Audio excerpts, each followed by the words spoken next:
Kita awali dengan sebuah informasi tentang thorium, benda mineral tanah jarang yang terdapat banyak di berbagai lokasi di Indonesia, khususnya daerah Bangka Belitung. Secara kemanfaatan energi, perbandingannya sebagai berikut. 1 ton thorium itu sama dengan 250 ton uranium, yang sama dengan 3.500.000.000 ton batu bara nilai energinya. Otak bosman sebagai wong bodoh yang aku pinter ini, angka 3.500.000.000 ton itu asli nggak nyandak gue, nggak nyampe. Ini menghasilkan 35 gigawatt listrik, 35 terawatt listrik. Kira-kira ya, angka yang nggak masuk akal kayaknya. Istilah terawatt listrik aja gue baru denger. Ini kayaknya data jurnalisme di Economic World Forum salah ketik kali ya. Apa yang terjadi kalau data tersebut benar? Indonesia terdata punya ribuan ton thorium. Artinya kalau energi dunia diganti thorium, dunia tidak ada lagi masalah dengan batu bara dan fossil oil yang dikuasai Timur Tengah, dikuasai Amerika, dan dikuasai Rusia. Selain lebih bersih, lebih murah, efek yang menakutkan adalah Indonesia jadi sentrum pusat energi dunia. Ngimpi kali ya.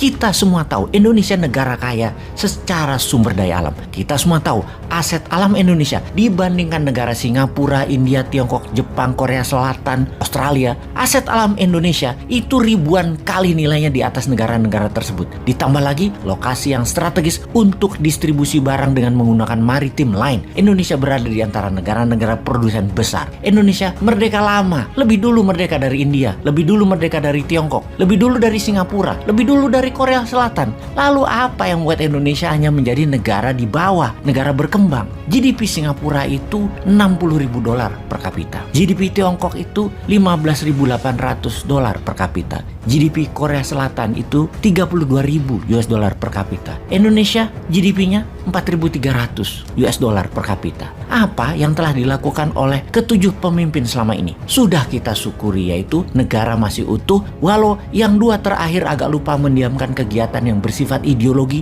yang kemudian out of control, yang merepotkan pemimpin terakhir yang berusaha keras untuk dapat memadamkan, namun malah memelihara oligar yang notabene malah menimbulkan disparitas, keterpisahan jarak antar kelompok, yang menjadi masih saling serang kampret kadrun yang melabel keturunan Arab di ujungnya penokohan calon gubernur. Dengan cebong yang keturunan Tionghoa calon gubernurnya di sisi seberang di tahun 2017. Kejadian itu masih terpelihara dan menjadi selalu berisik hingga saat ini. Masalah saling serang tersebut sekarang sudah melebar ke banyak hal. Jadi samar masalah mendasarnya. Ketegangan itu masih membara, kebencian masih membara, masih membawa-bawa agama, ras, dan kekayaan kemiskinan yang memang terbukti semakin lebar jaraknya. Runyam sebenarnya bernegara yang terakhir ini, terutama efek sara dan faktor ekonomi yang tidak merata di kalangan masyarakat menengah dan bawah. Elitis di atas tajir melintir, yang di bawah miskin melintir. Yang di atas baik elit ekonomi dan elit politik putar-putar uang di antara mereka saja. Yang politik dapat siraman pelancaran kebijakan untuk kepentingan elit ekonomi, dengan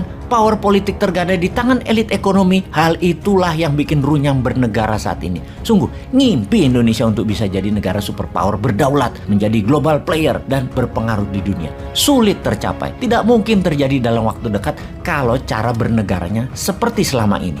Setelah reformasi menumbangkan Orde Baru, ada 4 pemimpin yang menjabat yang belum juga menghasilkan cara membuat Indonesia menjadi negara kaya dan damai. Emang kalau Newman bisa? Newman bukan mau menjadi pemimpin tunggal, tetapi lebih membuat sistem ekonomi dan bernegara kekinian yang cocok dengan akar sejarah bangsa. Yang pasti, kalau Newman dapat mandat, Newman akan menerapkan apa yang Nelson Mandela lakukan. Walau dikekang 28 tahun, Mandela tidak dendam akan generasi atasnya dan orang-orang yang memenjara dirinya. Semuanya dimaafkan.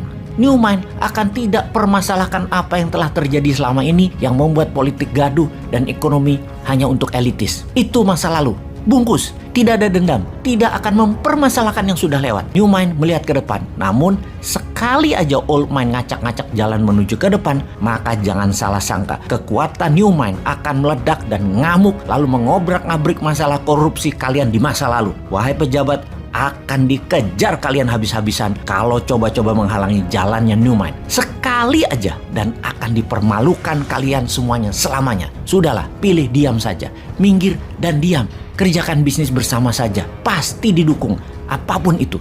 Jadi sekali lagi, sudahlah, jangan cawe-cawe ke Newman. kalau old mind mau menjabat lagi. Gaya utang itu sudah nggak cocok. Wahai para mantan, jadilah mantan yang baik ya.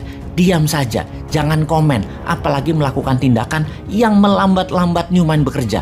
Kalian kan sudah diberi kesempatan selama 22 tahun, 4 pemimpin, dan sudahlah, istirahat dengan tenang. Pencapaian kalian luar biasa, walau belum world class. It's okay, kami tidak masalah, kami acungi jempol. Next adalah Newmind, kasih kesempatan 10 tahun ke depan. Setelah itu di tahun 2034, kita rembuk nasional lagi.